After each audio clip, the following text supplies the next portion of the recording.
Decorating Pages is a podcast dedicated to taking you behind the scenes of the designs of your favorite TV shows and films.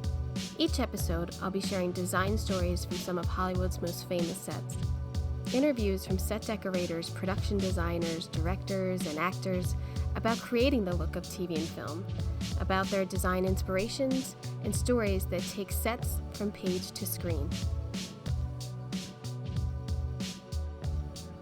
Hello, and welcome to Decorating Pages. I am your host, Kim Wanup. Let me get comfy here. It's June. How is it June? I don't know, but it is June. How fast did May go? I don't know about you, but woof, that went fast. And I think as a lot of us know, we live our lives in, what age was I when I was on season blah, blah, blah, of blah, blah, blah. And yeah, and I just feel like that's all I think about. And oddly enough, I am back on the Paramount lot, and I have not been there since I was pregnant with my twins. And all I keep thinking about is every time I go to use the restroom, oh yeah, I couldn't fit in that stall on my last day. Or like, I remember taking the stairs and at the end, just F it, I'm just taking the elevator. And I have the same offices, which is, it blows my mind to be in these rooms again 5 years later, and my life is completely different. But I do have this reminiscing almost every day. But it's fun to be on the Paramount lot again. And so, yeah, that's it. I hope everything's going well. The IATSE talks, I think, stalled, is what I read today or yesterday. So hope that gets back on track, because I don't want to strike. I don't know. I want people to work. I want them to figure it out. Just figure it out. Just say yes to everything and just let us work. Just start up all these productions and let people get back to it. Right? Hope and pray. Prayers and thoughts, whatever. Okay, let's so this episode I talk with production designer David Gropman about the Netflix series Ripley. David Gropman, if you haven't listened to the first interview I did with him, where I basically geeked the fuck out for over an hour of his career, yeah, that was embarrassing. But he was nice enough to talk to me again, so that's great. He is a tremendous production designer, and I was so lucky to speak with him. It was during COVID, so I just love his work, and it impacted me.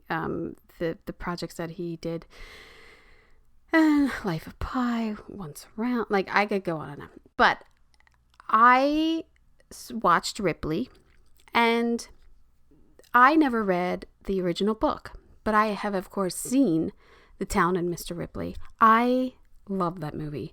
That is one of the movies that if it's on, I put it on. Like that, Mr. Mom, Casino, and for some odd reason, Reversal of Fortune. I don't know. I just want to watch Sunny again. I just want to watch it. I just love the performances in that movie. So those are my must watch if on. But so watched Ripley, and it is stunning. It's a little bit different than Talented Mr. Ripley, but I thought, okay, well, I've watched two versions of this Ripley origin story, so why not read the other Ripleys? I really enjoyed it, right? So I read Ripley's Underground. Patricia, God, now I'm forgetting her name. Patricia Highsmith wrote these books, I think in the 40s and 50s. And so I read first. I didn't read Town and Mr. Ripley because I saw two versions of it. I don't have to read it.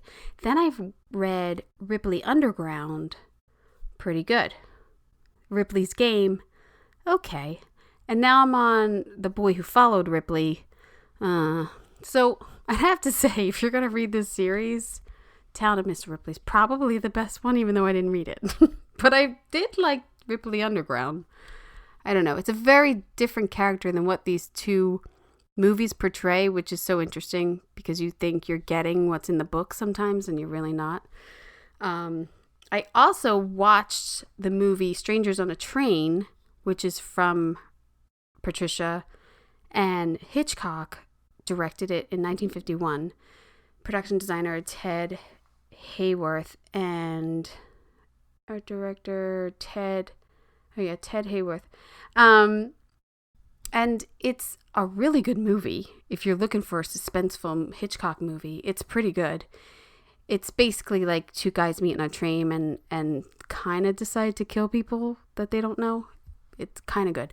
And then there's a really great scene of a carousel, and this guy has to crawl underneath the carousel. And I read that Hitchcock said it was the one stunt he would never do again. Hitchcock's daughter is also acting in the film. I don't know. I liked it. Black and white. It was pretty good. So, Talented Mr. Ripley movie, great. Ripley, Netflix, great.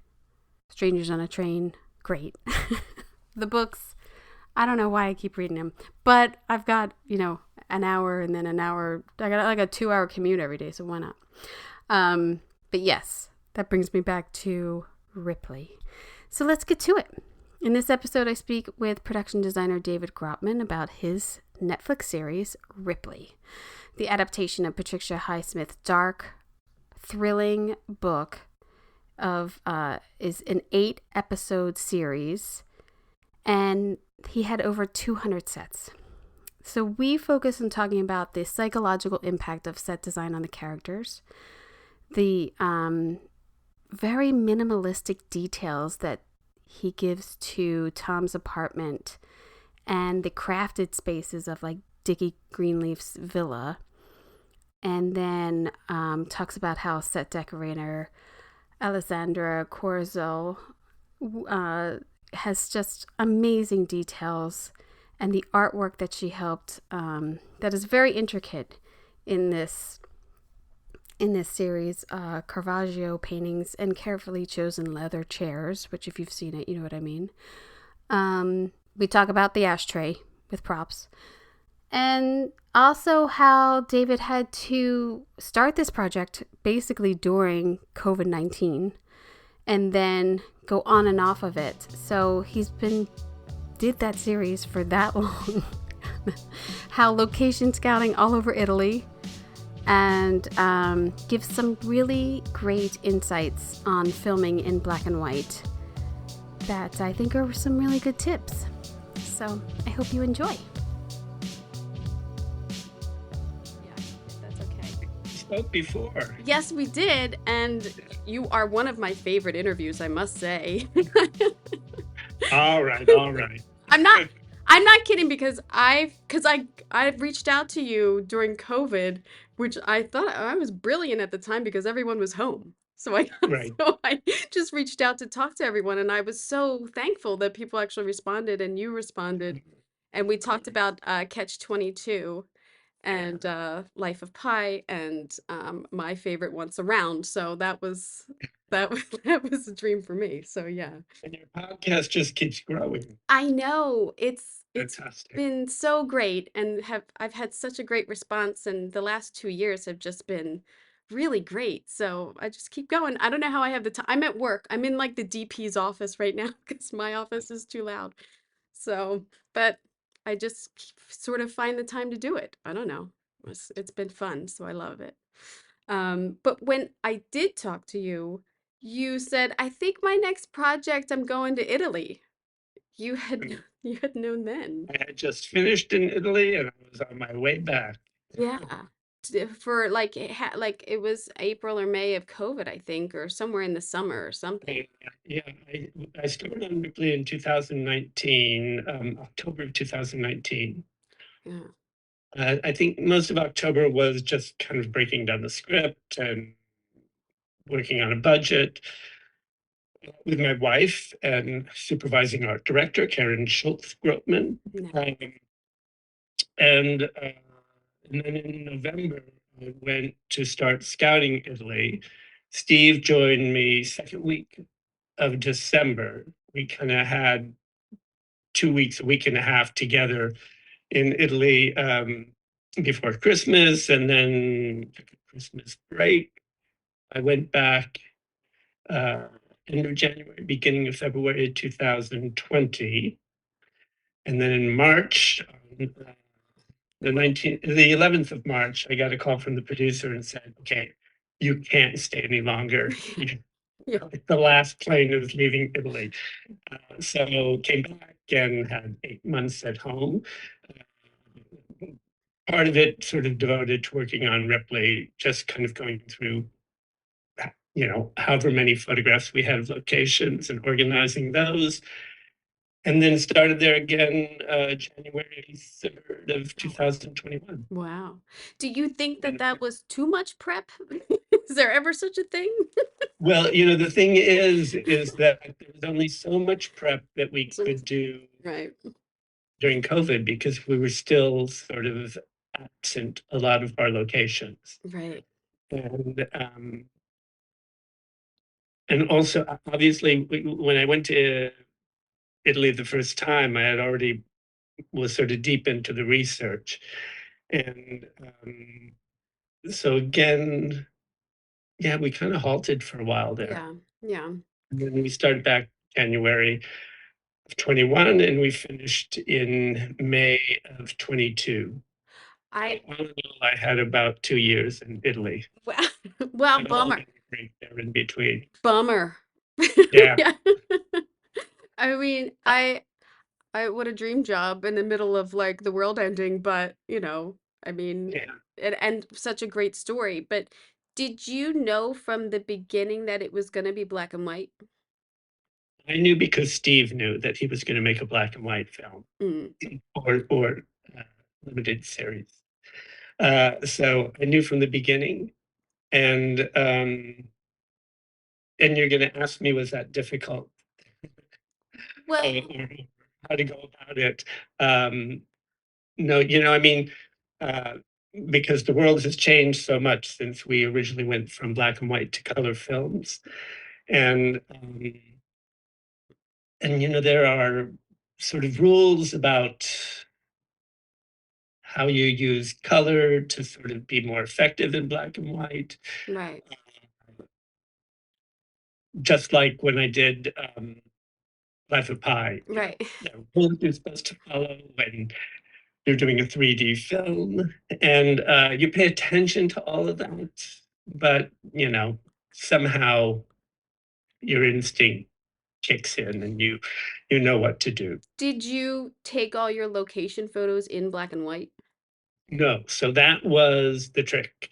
Uh, Photographed. I started actually the film when I was still using a camera, but then by the time we were back after the pandemic, uh, I just gave in and started using my phone. We were doing so much traveling and covering so much territory that it was just so much easier. So you just photograph everything as is. You go back, you review it all, you put it into black and white, you figure out where you have enough contrast, where you don't, um, Right. how colors are responding to things. And of course, at that time, this is just in reference to all of our location work. But, I think I pretty much understood what I was going to have to do with built sets as well. Yeah. And not only And that, I mean, I would think so much sometimes, especially for decorators, like, well, what color palette is this character in and everything, and instead you're working in tones yeah, and working. I know. And, I have to say, I think from the beginning of my career in film, that color was always played a big part in how I approached a film. On some films, I'd have like a painting or a photograph that was my inspiration, and we'd do little cards of that image, and then you give it to the DP and the Right. costume designer, and like, Right. this is the other world we're in. But I've always worked with a pretty tight color palette because blah, blah, blah, blah, blah. I believe that story Yeah. and character come first. Um, I know you've heard this before. But, it was my way of trying to help focus the audience, giving them a world that they could understand and be comfortable with and believe in, and allow the words and the characters to take center stage. I mean, it's beautifully shot and it's beautifully designed. And I think too, having seen other Ripley movies and it being black and white, it really like something about the psyche of the character, it really tunes into, which I loved. I just love the series. I just thought it was fantastic. I hope it Thank goes you. on. And, it's something that Steve was so aware of. Um, I'm sure in adapting the book and in his telling of the story that he just, you know, Patricia Highsmith's world is very dark. Mm, and, um, and the story is very dark, although, with a great deal of humor and irony and thrills. Um, so I just think, we were just, Steve was so focused. It was very easy to follow his lead. yeah. It's my third project with Steve, and you get a Oh, that's from Steve, and it's like no other, like few other scripts you get to read. They're so rich that you kind of feel like you're sitting down with a novel. mm. And even this 8 episodes, what was it? It wasn't 800 pages, but Oh my God. it was close to. Let's say, uh, let's say it was. I'm trying to figure it out. 50 to 50. It's about seven. I'm going to say. Let me do my math here. It was like 600 pages. So he wrote it as one thing. He wrote it as one, or he didn't break it up into episodes? Well, no, it was broken up Oh, it was broken into up like, episodes, but but but at as the a time when he yeah. presented me with the Wouldn't project, that be great? Like here it is. Let's. there it all was. And you just sit down and you can't stop reading. I'm not even a big reader, but you couldn't stop reading. That's just true of all of his work. Oh, And as you can tell from watching the series, um, there's a lot of moments and spaces where there's no dialogue at all yeah, with Tom, and you're in his head. And so reading those passages, I mean, it's just so exhilarating, because it's all really about filmmaking, those moments. yeah, There's no dialogue, nobody's talking you through it. You're seeing it with a human being experiencing something, and making his way through something. You get to sort of be in his head, right. and it's just, like I said, it's just great filmmaking. He's a really great filmmaker. Well, obviously, if you've worked with him 3 times, you like it. So, Yeah, and you're probably in tune. And with something like this, just being in tune with a director, that must have helped immensely too. yeah. I mean, we were both experiencing, or I was, uh, kind of a new format, which is the limited series. Of course, Steve had done The Night Of, and I had recently done uh, Catch 22. So I had a little bit of experience, but The Night Of, they were all in New York. It was all the same world. Catch 22 was a kind of very limited world. It was all Italy. And this was just, a lot more expansive. So More did you shoot Italy for New York in this? Did you go back to New York? only the interiors. The interiors we did at Cinecittà. Mm, And then we had, at the very end of the schedule, we had, I would say, 2 weeks in New York doing exteriors. mm. Yeah, I was wondering because like his apartment and um Yeah. the streets That had was one of the first things we drew when we got back to Italy and a started work again. And I started up with a small art department at that point, which then grew um, leaps and bounds. But the first two sets we drew because we knew where we were going with those, what we were going to do with those sets were the interior of Tom's SRO building, his room, the hallway, the bathroom, um, the entryway downstairs where the reception is. And then, believe it or not, we did the Queen Elizabeth. We did 2 decks of the Queen Elizabeth, Oh, wow. Yeah. Tom's stateroom, and uh, let's see, corridors, haberdashery on the ship. Oh, wow. We drew all of that and then never built it. No. So that's where we started. It was But good yes, practice. yeah, good practice. We got the art department going. Yeah. Um, yeah, but his room is one of my favorite Y- sets, I have to say. Yeah. And it was quite wonderful. We were working with, we had 5 art directors, 2 supervising art directors, 5 art directors, 4 art directors, and 5 assistant art directors. Or was it the other way around? Anyway, and Tom's apartment was drawn by an art director who had worked with on Catch 22, Griselda, Mm. and it was so wonderful because it was a world that she wasn't familiar with, right? That myself and Karen were very familiar with. So kind of watching her understanding of grow of what the aesthetic had to be Right. was really, really kind of a wonderful challenge. And I'm really so happy for her that, it's almost first up in the series Yeah. and a lot of people kind of talk about it. Yeah.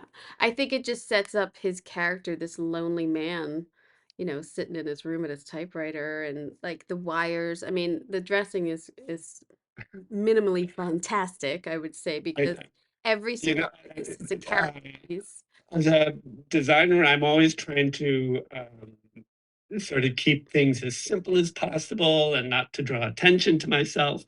But those electrical wires and cords were in a piece of, reference photo. Right. And like, it's the real thing. I've got Mhm. to do it. That's always the best when you find a reference in your research that's odd and you're like, did people live like that? Did they live with that cord right there, like right over their bed? They probably get electrocuted at night or something like your toe.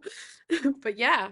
And I mean the smallness of it and she's got these to me and not really seeing it when I watched the series, but going back and looking at these screenshots, which is this, and then when he moves to this, Yeah, and it's still pretty, it's bare bones, but what a absolutely. difference, instead of having the 2 pictures up on the wall, he has this magnificent view. Like how he has psychologically gotten himself there is crazy. And conveying that through the design of it is so great. You show those 2 pictures and you realize like it's a whole kind of leitmotif in the series where Steve keeps you keep coming back to similar images in similar, I mean, Yeah, the shots of um, at his typewriter in I don't know how many different hotel rooms, right. apartments, uh, pensione. There are a lot, and it's a kind of beautiful thing where you kind of see him growing, and Steve accentuates that by, having similar frames Right. and compositions that where you keep seeing him in the same activity. Yeah, the framing of the shots, I mean the DP and everything it's so magnificent. And I do love that there was a lot of wide shots. It's always like keep it wide. Give Yes, it to I us. mean, I do have to, again, I have to thank Steve for that, for caring so much about the world that he envisioned, that we then created for him, and then he documented. Yeah. It's pretty gratifying, Oh yeah. This I mean, I would have to say, like, when you see your work like this and it's so expansive and shot so beautifully, it's like, oh, all of that stress was worth it. Yeah, exactly. Yeah. We did it all for a reason. Hey, I have to correct myself. I said that all the New York interiors were shot in Italy, but that's not true. The bank in New York, Mm. we shot in what was the New York City Bank in Brooklyn, with a lot of work from construction and paint and really wonderful decorating by Stephanie Bowen. Beautiful. The New York portion of the show. Um, and then Italy and all of New York and Italy was Alessandra Quizzola, Oh, who I've done beautiful. 3 projects with now. It's just brilliant. And by the way, the set, first when you brought up the room there, built, painted um, in Rome, and all of that set dressing came from a container. It came in a container from New From New York. York. Yeah, so Nice. Sandra's pretty, you might be able to tell, detail Yeah. oriented. Oh, yeah. As was props, as Yeah. I happen to be, and as Steve definitely is. So, Well, yeah, I should have put his apartment next. I didn't, yeah, but then to go to this apartment, to this look, right. he's taken over this other personality and this grandness and everything. And this this is a build. I'm assuming. This is on stage at Cinecittà, Yeah. and it's on the same stage as Tom's SRO apartment, Mm. and only separated by a green screen in between the two sets. Yeah, so the whole apartment is built on stage, as well as the landing outside his door, and then the bottom of the landing where you see the elevator, but more importantly, the bench with the cat. Yes. Well, that's That was on stage as well. one of my bigger questions is how many staircases did you scout? I mean, look at, I mean, Yeah. they're all beautiful, but it's all about him looking down this staircase. And I was wondering, did you put in those pieces? Was this No, like, the exterior of Tom's Rome apartment, the entryway, Senor Buffy's office and little apartment there, and the stairwell with the cage elevator mm, were all the same building. what a find. Yeah, That yeah. is such a beautiful design. This is after a lot of scouting. A lot of stair The thing scouting. is, we wanted an older building. Certainly, you know, I mean, this palazzo is probably from, I'm going to say, the 1800s. Mm, But so all the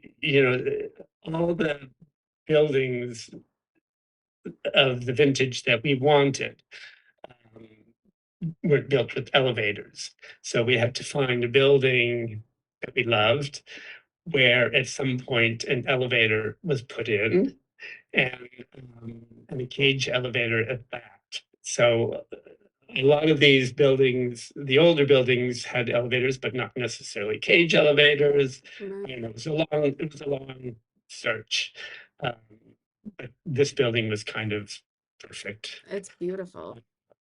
I didn't even think about that, how the elevator was put in later. Yeah, yeah. So right, so you had to have this sort of, Right.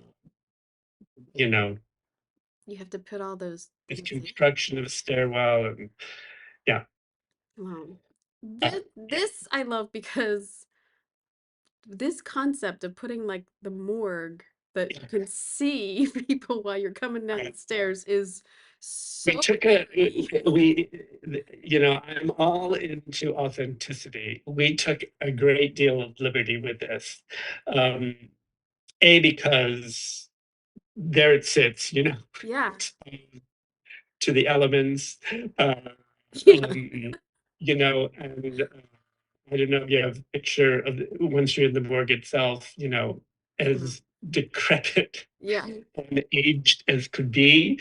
But this building is a former hospital built in the 1930s under the administration of Mussolini. Fantastic piece of architecture. It's called Ospedale Forlanini, and it was a hospital to treat patients with tuberculosis. In this same, and the only reason we ended up here is because in the same building did the interior of the Naples train station. Oh. We did the police offices of Palermo, Naples, and Palermo, Naples, and San Remo. We did the Bank of Palermo on the same building. And Wow. to that end, I also used this building for the Palace of Algeria in Catch 22, as well as the men's, It's versatile. the, it, the hospital beds, room of hospital beds for the California Anaheim Hospital in Catch 22. But there's so many times when we talk, or like when I go or you go to a location and you're like, oh, this can work for this can work for this. But really it's the walls are standing, and then all of us have to do so much to get it to what it is. It's really like the convenience of the shooting crew getting to do all of these things in one building, or the, location budget. But the work for us isn't minimal to transform these spaces. I mean, that's a lot in one building. I have to add 2 more sets to that. Okay. Just office, as well as the peculiarly 19th century chiropractor's office. Oh God. Yeah, you've used every room. You've Yeah. you shot it out. It's a great location, and so we were first we were there really mainly to do the Naples train station, but I kind of knew that the room adjacent to that would work well for a bank, and we had several banks to do. And so this was just walking around the hospital with Steve, the location with Steve, and we came upon this staircase and was like, come on, how can we not? Yeah, how can I mean, it's so crazy how wide it is, and then being able to have that space below to perfectly fit this And yeah. again, I have to say, beautifully dressed by Alessandra, Yeah. which I think, in a way, when you're down there, saves it, because all the elements are absolutely real. There's no reason to believe that Yeah. being used for autopsies. Yeah, I mean it's completely believable. It's it and I think too, being like like a dumb American of like, "Oh, is that how they do it in Italy?" Like they just you know what I mean? Like sometimes you just believe it. Hey, well that's how they do it. I don't know. That's what they're doing over there. I don't know. So it's 1960. Maybe they were out in the open. I don't know. Exactly. They did what they had to Yeah. do. They had bodies coming in. I don't know.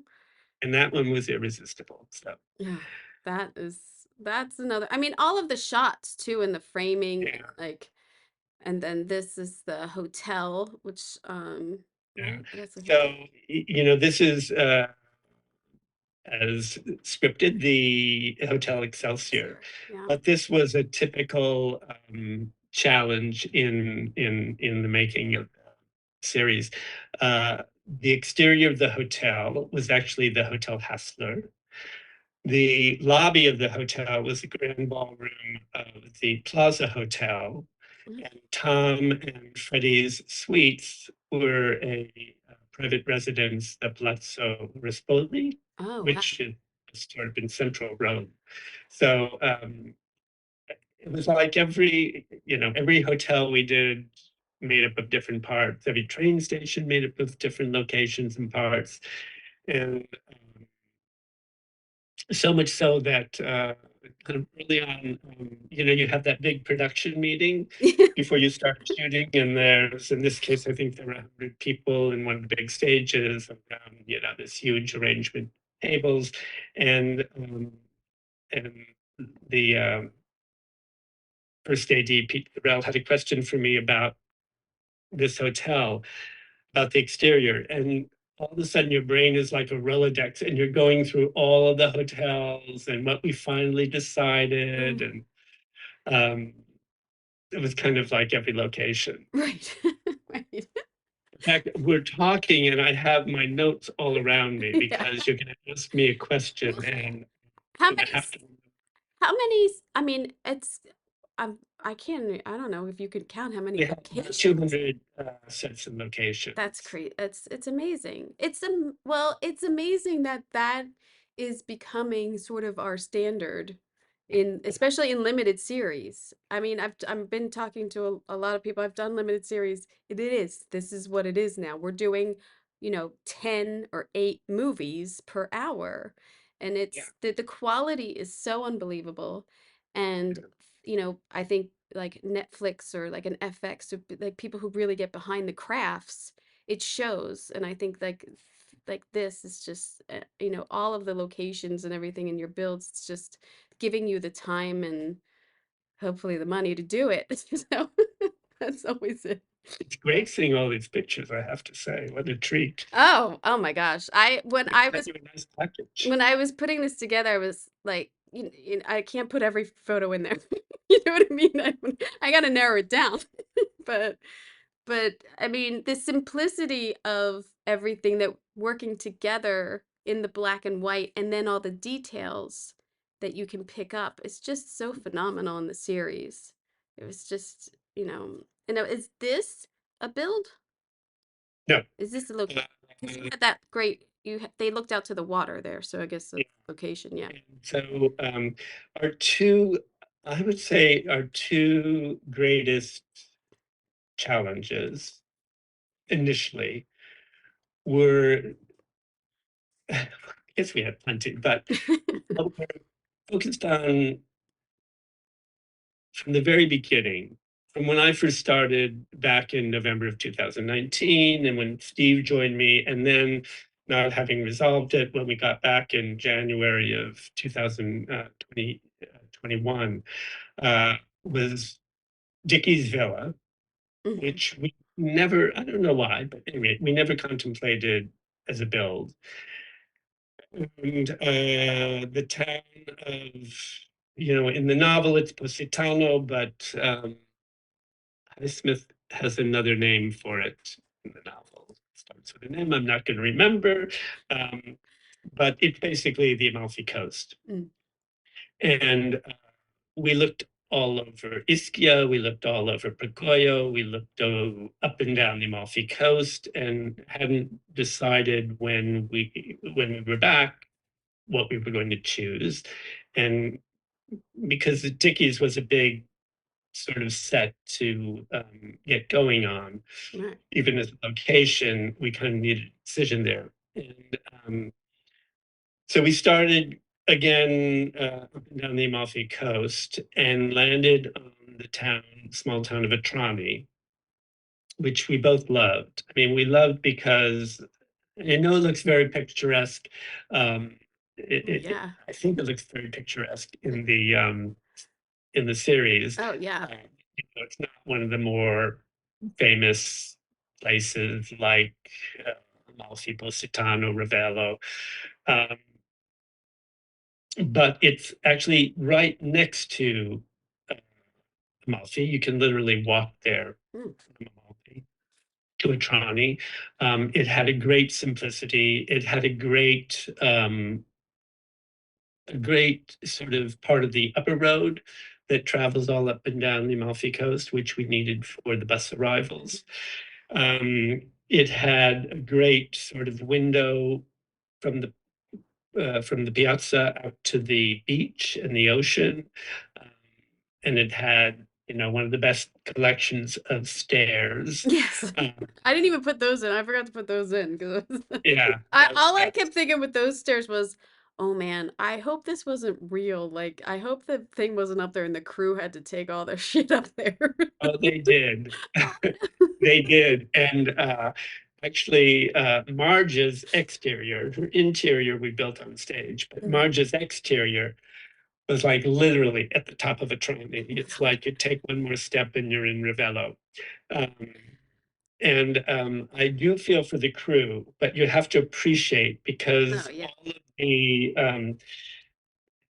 all of the journeys that each one of the characters was going to take in any number of those sequences had to all be identified and all had to be, you're dealing with mailboxes and doors and, Yeah. Oh yeah. lines, Yeah. everything that had to be taken down or adjusted. So for every one of those steps that you see in the film, and that the cast and crew had to manage. And you can imagine how many times, first of all, Steve and I in the locations department traveled Oh up and yeah. down. And then the department in set decoration had to travel around up and down. So yeah, it was the price we all had to pay. Nope, nobody thinks of that but us. But so nobody's watching it thinking like, oh, I bet the crew And the hated way Tom looks when he gets about halfway up the it. Yeah. stairs, Yeah. that's how we often felt ourselves. Were there were there specific things you wanted in Dickie's world that you designed but then, made different for Tom? Hmm. Like to me it's so wide open and it's so Yeah. like he's like an open cover. Both in, oh, by the way, just a little side note, Dickie's villa was actually not in a Trani. Dickie's villa was in a Oh. Capri. Oh, And making it work. Steve had spotted this location like from the other side of the uh, arena uh, when we were there. And she said, look at that. Should we be looking at that? And that's how we came to find this location and shoot at this location. And by the way, this is all the way at the bottom of the steps. So this was an easy one to That's load a good in one. and out of, or relatively easy one to load in and out of. See, Um, tip for tat. but you have to, as a designer, I have to realize that both Dickie's um, villa and Tom's room apartment are places that they're renting. So places that Right, come furnished already. right. Um, Tom doesn't add much new at all to the Rome apartment, save for Dickie's painting setup and a ashtray. Mhm. Um, and in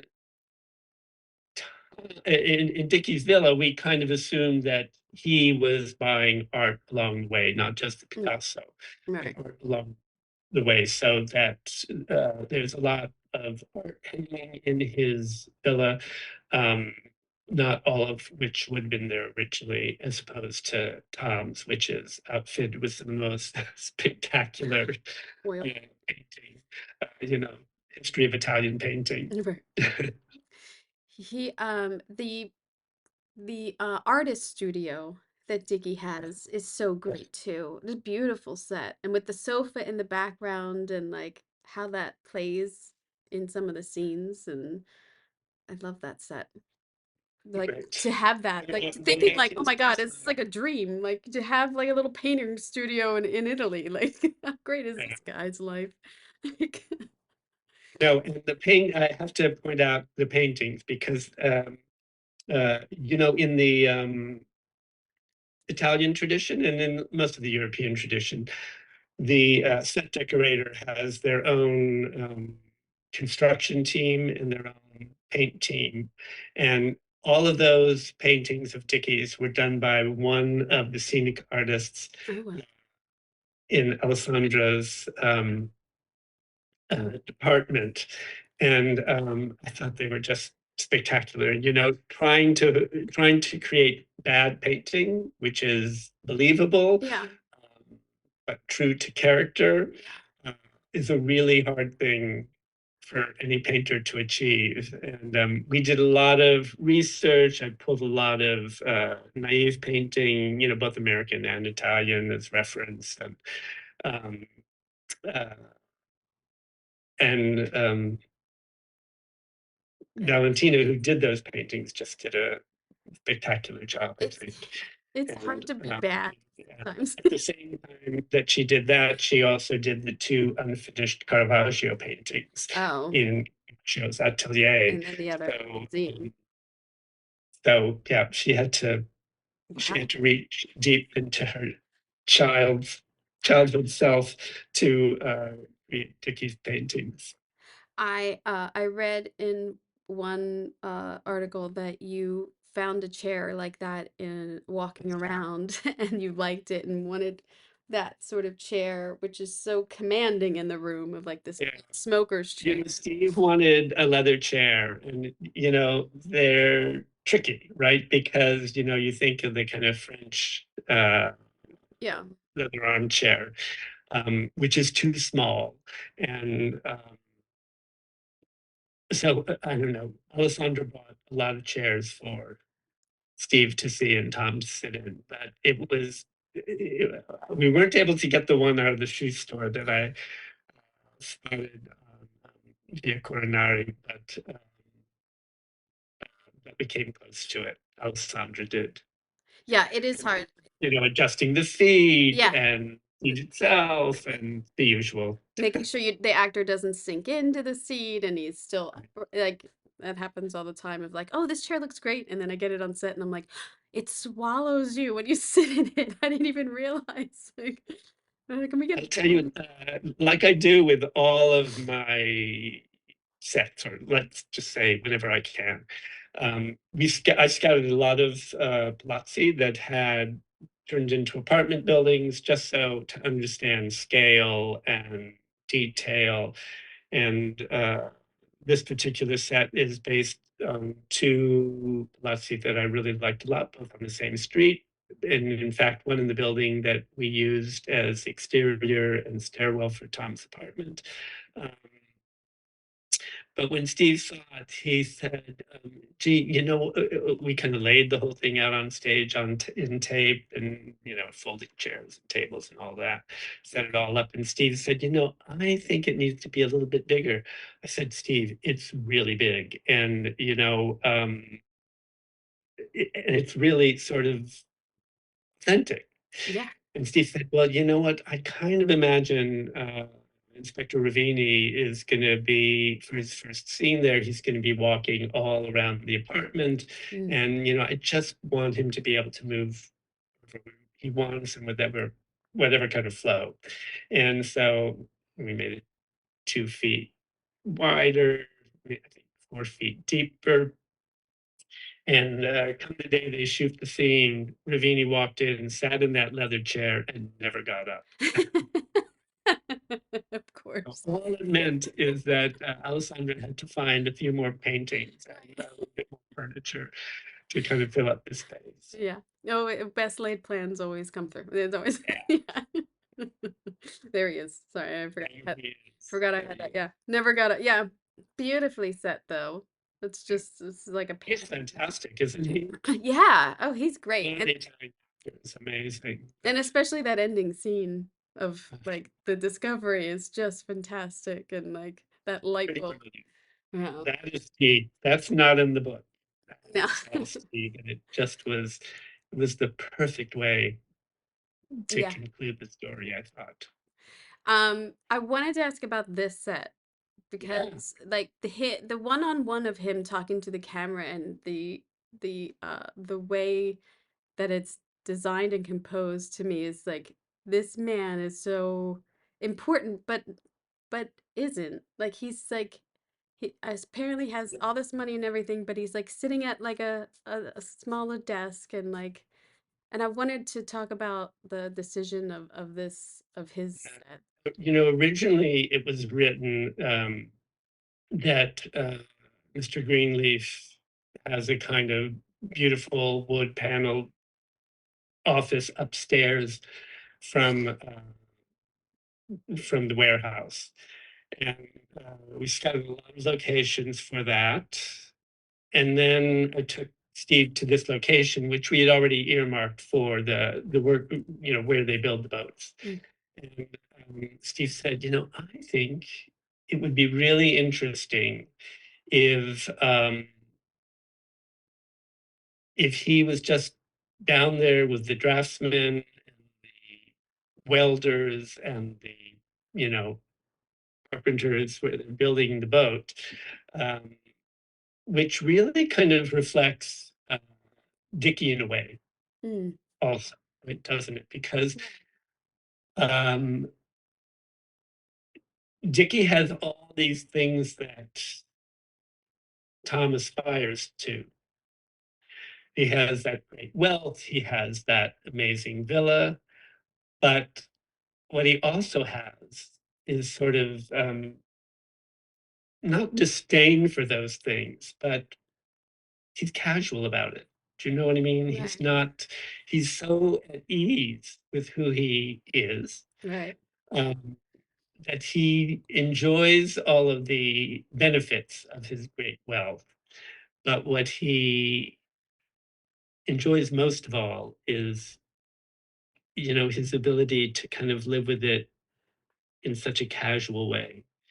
And and so that's who Mr. Greenleaf ends up being in this version. Mm.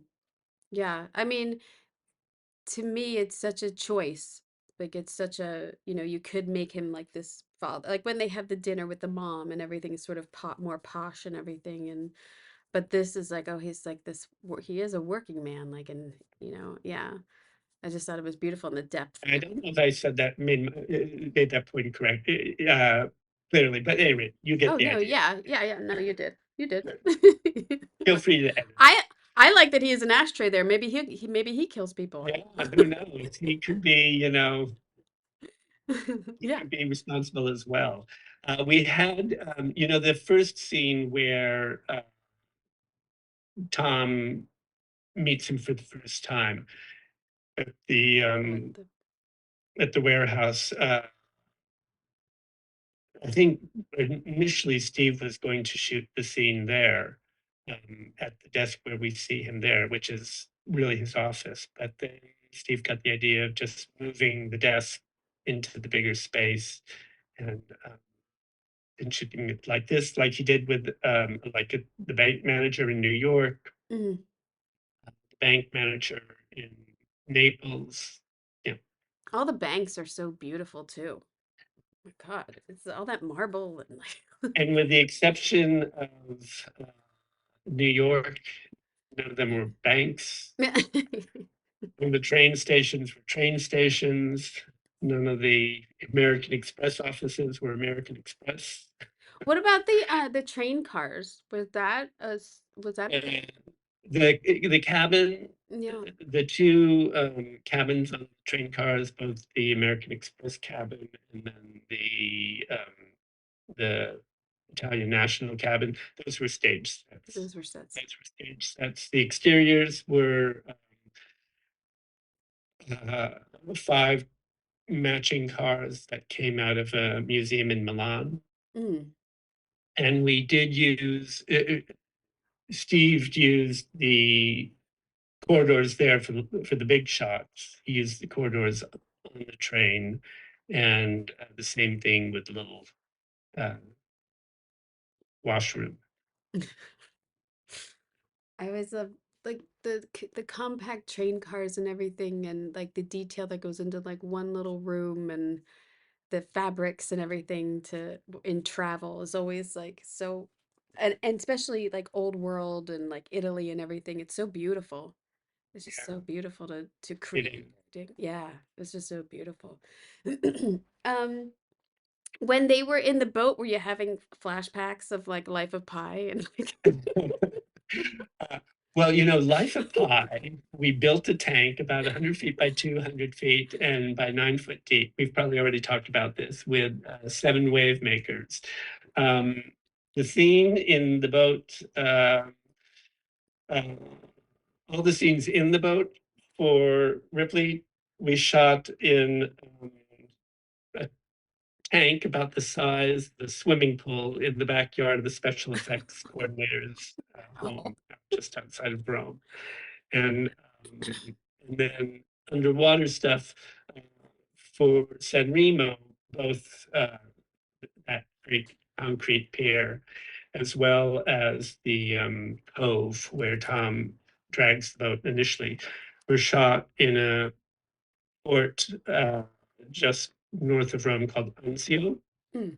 And they did, that's where Tom, does loads the boat with rocks and burns it and tries to again. And I love that overhead scene. That yeah, overhead scene of the boats and everything is so fantastic. and they did some underwater work there with both Andrew and Johnny Flynn. Mm. Yeah, I was thinking about that. I'm like, oh, more boat work for David. It's an amazing sequence, right? Yeah. That's one of the script pages that goes on for I don't know how many pages. And you're just reading page after description of this whole scene. And, you're just blown away. But It's so I think that's what you were like you had said before, like there are that sequence or like when he kills Freddy, that sequence is so long. And it's like step by step of of a murderer, and there's no dialogue back and forth with the body and all of this, getting in the car and like it's such great acting and such great visuals that it's like you don't even realize there's nobody talking. I'm just watching all this great action. Yeah, it's right. beautiful. I love The that. act itself takes place in moments, doesn't it? But the cleanup, The cleanup amazing. is, yeah. Yep. Uh, as was it very specific of how many ashtrays you went through to try to with props to try to find that specific ashtray? No, No? that ashtray is something that Steve lives with at home in California. Nice. And he knew exactly what Tom was going to use Oh, nice. to take out Freddy. Um, So, I mean, having said that, you know, we that ashtray. Here's where I have to go to my notes. The I have that. Oh yeah, it's Flavio Poli, oh, Italian last name, and he did a lot of different versions of that, square, rectangular, the round versions. So we kind of looked at all of those variations, but the kind of rectangular brick size uh, was the best. Also, all of those ashtrays are clear, but then it has a color that is sort of blown into the bottom. mhm. So we had to look at all those colors to see what was going to be best on black and white. And uh, yeah, I so imagined it was blue. Was I right? no, No, green. it was green. Oh. My favorite color, if we were going to use a color. It's, geniuses love green. So there you go, David. Geniuses always You pick told green. me that before. Yeah. I didn't love green because of that, but now that you mention it, well, whatever. Green Um, smart people pick green cars. So when I'm always on the road, I'm like, are you yeah, smart? Because that was a bad turn. So I don't know. green, all the walls in Tom's SRO were kind of a ugly green mm. tone, and there was definitely a little bit of green in the walls of his Rome apartment. Are there any tips that you can give any other designers who are going to shoot in black and white? I mean, seriously, I mean, really, what worked for me best was just going through all my photographs, and then um, you kind of play with it um, just in photo, nothing more Yeah. sophisticated than that. I can tell you, I hope Steve doesn't kill me, but because it's his favorite. Also, there are 3 black settings, and we used moi, Noi, Noir, like the French. Mm. And so you go there, and then you play with the contrast, and you play with brightness, and you see where you want to go. I mean, I felt really kind of secure, a lot like Tom's Palazzo. Everything that we scouted, and certainly what you would see in the 60s were white walls. Right. And I didn't paint anything dead white except for one of my favorite sets, which we're going to get to in a minute. um, and, I always brought it down a bit, touch of green. Right. That helps. That helps you gain that kind of contrast, and that's for what we were doing. That's what you want. I didn't want things to go to gray, Well, and yeah. just sort of look dull and washed out. I wanted it to be really sharp. Plus, you have so much of the wardrobe popping off of the background too, in a lot of the scenes and what they're wearing, and those tones that you have to think about of like you can't. I would think you can't really go white because it would be too much. Yeah, Yeah. yeah. What was your favorite set? White set. Well, uh, and as much as anything, because nobody's asking about it. Oh. Peggy Guggenheim's Palazzo. Oh, I went over to that museum when I was in Venice. I said to my husband, I was like, I've been over there in that museum. Right. Like, it's fantastic. So we weren't able to shoot in the museum, and we but we were hoping that we were going to have the exterior, and we were going to shoot the party as an exterior at her palazzo, because there's a big terrace there. It would have been fantastic. And in the end, we didn't get permission to do that, so it had to be an interior. And I really, I kept saying, guys, you just have to let me build this. The architecture is so simple, and we're not going to find anything.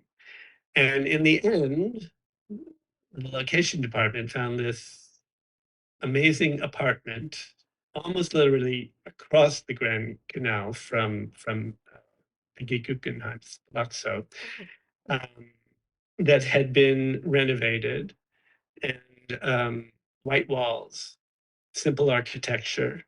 It was very, very high end, and we had a hard time getting permission to sort of empty it, which we had to do. And then, the Guggenheim Palazzo has these very specific grills in all the windows. So we recreated those grills and put them in all the windows.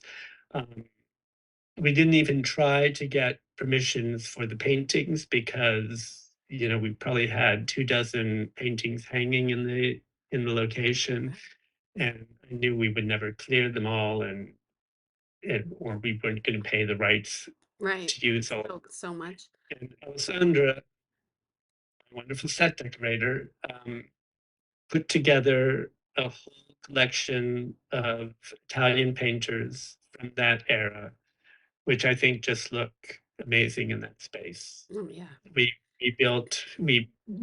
copied the white leather sofa and chairs from her apartment, which are in all the research photos. And I don't know, I thought it was really successful. And we did it, we didn't finish the shoot in Venice. We finished in Palermo, but it was sort of toward the end. And it was a big thing to pull together when we finally figured out what we were going to do and what we were going to need. And I was just so happy with the way it came out. Yeah, it is beautiful. I mean, it's a groovy little party there, them all sitting around. I was going to say that. It's a very fun scene. I know that you have many other interviews, so thank you so much for giving me this time. And thank you. It's so great to see you again. Thank you again. Good luck to everything. How lucky am I to talk to that man? He's so nice, right? So nice. What a tremendous series. I know, I'm telling you, every shot is so picturesque and just screenshot worthy. Like, Picture Desk must just have the whole thing online. I don't know. But Also, if you want to, follow along with everything that we talk about visually, just go to the Decorating Pages YouTube channel and watch it there. Try to get that up as soon as possible. And God, just thank him so much. I just really do thank him so much for his time because I'm such a fan. I'm a dork. But Ripley, I think definitely a contender in this Emmy race. I just think it shot like phenomenally, and every set is just just picturesque, like I said. So if you haven't seen it, check it out. I would say also I probably, like, story-wise, prefer Talented Mr. Ripley, but visually maybe Ripley. Maybe I could combine those two. I'd be super happy. And I'm only saying that because I think the Dickie Greenleaf character in Talented Mr. Ripley, the movie, is more like, it's like you want to be him, you want to be his friend, you like want to hang out with him. I'm not too sure I want to hang out with the Dickie in this one, which makes me think, why did Tom want to? All right, I'm getting too deep. Okay, I have tomorrow. You are getting another episode. I mean, what is it? What is it, Emmy season? Yes, it is. So we have set decorator Allison Harvey from The Crown. Oh, I was so lucky to talk to her because those sets, the whole series is amazing. But this last season, everything that they had to go through and the deaths and just so good. What an ending to a tremendous series. So that is tomorrow's episode. So I know you got an earful. I am Kim Wanup for Decorating Pages.